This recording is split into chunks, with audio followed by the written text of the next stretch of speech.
BJP या कांग्रेस 2025 में दिल्ली चुनाव कौन जीतेगा?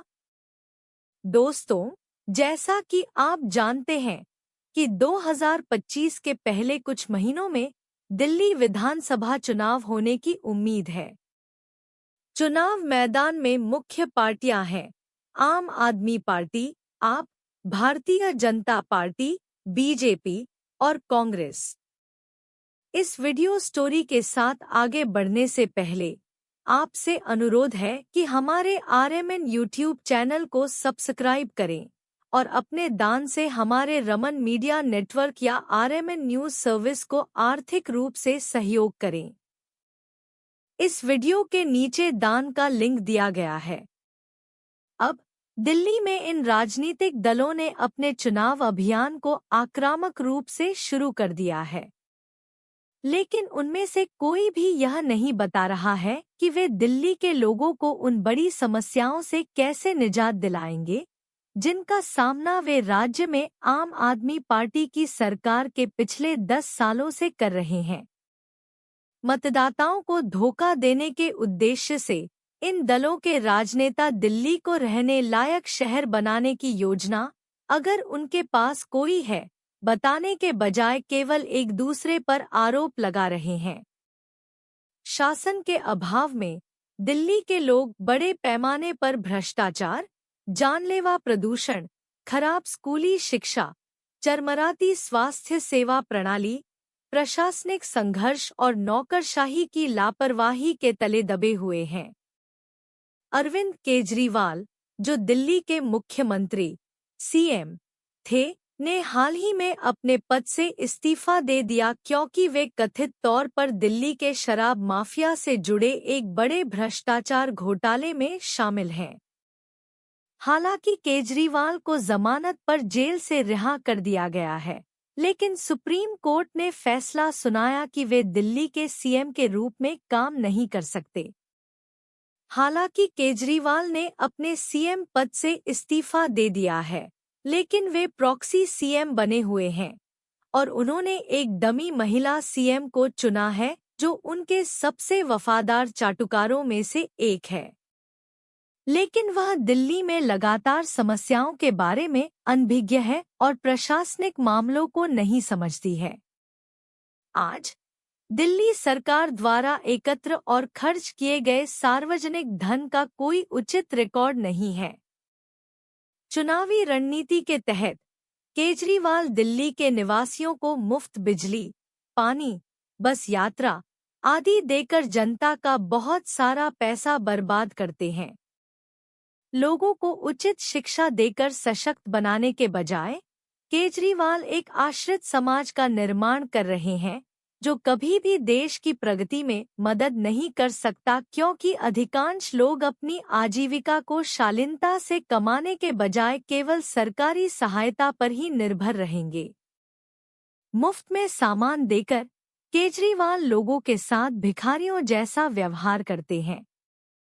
अपने दावों के बावजूद केजरीवाल शिक्षा के मानकों को सुधारने के लिए कुछ नहीं कर सके, खासकर दिल्ली के स्कूलों में जो बद से बदतर होते जा रहे हैं। केजरीवाल और आम आदमी पार्टी के उनके सहयोगी दिल्ली के स्कूलों में अपने प्रदर्शन के बारे में सरासर झूठ बोलते हैं, लेकिन इन स्कूलों में शिक्षा की गुणवत्ता इतनी खराब है कि यह किसी भी छात्र को समकालीन नौकरी बाजार में नौकरी लेने के लिए तैयार नहीं कर सकती। जबकि दिल्ली पृथ्वी पर सबसे प्रदूषित राष्ट्रीय राजधानी बनी हुई है, शहर में प्रदूषण के कारण बड़ी संख्या में मौतें हो रही हैं। दिल्ली में जानलेवा प्रदूषण की तुलना आमतौर पर नाजी जर्मनी द्वारा लाखों यूरोपीय यहूदियों के नरसंहार के लिए इस्तेमाल किए जाने वाले जहरीले गैस चैम्बर से की जाती है। केजरीवाल सरकार मोहल्ला क्लिनिक नामक सामुदायिक स्वास्थ्य देखभाल केंद्रों के बारे में भी झूठ बोलती है। केजरीवाल अपने मोहल्ला क्लिनिक की तारीफ करते हैं, वहीं दिल्ली के लोग इस तरह की दोषपूर्ण स्वास्थ्य सेवा के बारे में शिकायत करते हैं। भारत के अधिकांश राजनेताओं की तरह केजरीवाल के समूह के नेता भी कथित तौर पर भ्रष्टाचार के कई मामलों और अन्य आपराधिक गतिविधियों में शामिल रहे हैं। उन्हें भ्रष्ट भारतीय अदालतों द्वारा जमानत पर जेल से रिहा किया गया है, जो कुछ बेईमान वकीलों के प्रभाव में है, जिनके राजनीतिक संबंध हैं। अब दिल्ली के लगभग 60% निवासी इतने गरीब हैं कि वे सरकारी अधिकारियों को रिश्वत नहीं दे सकते। इसलिए हाल के वर्षों में भ्रष्ट नौकरशाहों और राजनेताओं ने समृद्ध समूह आवास परिसरों में व्यवस्थित रूप से एक शहरव्यापी आपराधिक उद्यम बनाया है, जो अपराध और भ्रष्टाचार के खतरनाक केंद्र बन गए हैं।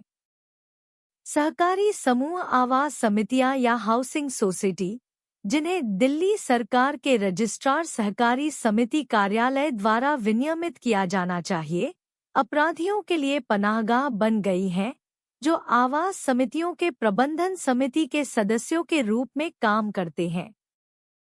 केजरीवाल अपने और अपनी पार्टी के लिए झूठा प्रचार पाने और अपनी पार्टी के सहयोगियों के आपराधिक मामलों को छिपाने के लिए मीडिया विज्ञापनों पर भारी सार्वजनिक धन खर्च कर रहे हैं। केजरीवाल से विज्ञापन मिलने के बाद ज्यादातर भ्रष्ट मीडिया आउटलेट उनके गलत कामों पर सवाल नहीं उठाते। खास तौर पर टीवी एंकर तब भी हस्तक्षेप नहीं करते जब आप नेता मुद्दों को भटकाते हैं या टीवी शो में महत्वपूर्ण सवालों से बचने के लिए झूठ बोलते हैं। आम आदमी पार्टी के साथ साथ दिल्ली में भारतीय जनता पार्टी, बीजेपी और कांग्रेस नाम की 2 अन्य राजनीतिक पार्टियां भी काम करती हैं। हालांकि इनमें से किसी भी पार्टी में कोई ऐसा सक्षम नेता नहीं है जो दिल्ली के लोगों को भ्रष्टाचार, प्रदूषण, गंदगी और नौकरशाही की लापरवाही से बचा सके। भारत में अराजकता व्याप्त है। भ्रष्ट और लापरवाह नौकरशाहों और राजनेताओं को दंडित करने के लिए शायद ही कोई तंत्र है। नतीजतन आम लोग पीड़ित हैं और उनके पास दिल्ली में रहने के अलावा कोई दूसरा विकल्प नहीं है। इसलिए दिल्ली के लोगों के लिए समस्याएं बनी रहेंगी, चाहे कोई भी पार्टी 2025 में दिल्ली विधानसभा चुनाव जीत जाए। इस बीच रमन मीडिया नेटवर्क या RMN न्यूज सर्विस ने दिल्ली विधानसभा चुनाव 2025 पर एक विशेष संपादकीय सेक्शन बनाया है। आप इस सेक्शन पर जाने के लिए इस वीडियो के नीचे दिए गए लिंक पर क्लिक कर सकते हैं और अधिक जानकारीपूर्ण वीडियो देखने के लिए हमारे RMN YouTube चैनल की सदस्यता ले सकते हैं। आप हमारी RMN न्यूज सर्विस को दान भी कर सकते हैं। राकेश रमन, जो एक राष्ट्रीय पुरस्कार विजेता पत्रकार और सामाजिक कार्यकर्ता हैं, पिछले 12 वर्षों से बिना किसी समर्थन के स्वतंत्र रूप से कई समाचार साइटों के साथ RMN न्यूज सर्विस चला रहे हैं। आप इस वीडियो के नीचे अपनी टिप्पणियां लिख सकते हैं और इसे अपने दोस्तों और सहकर्मियों के साथ साझा कर सकते हैं। धन्यवाद।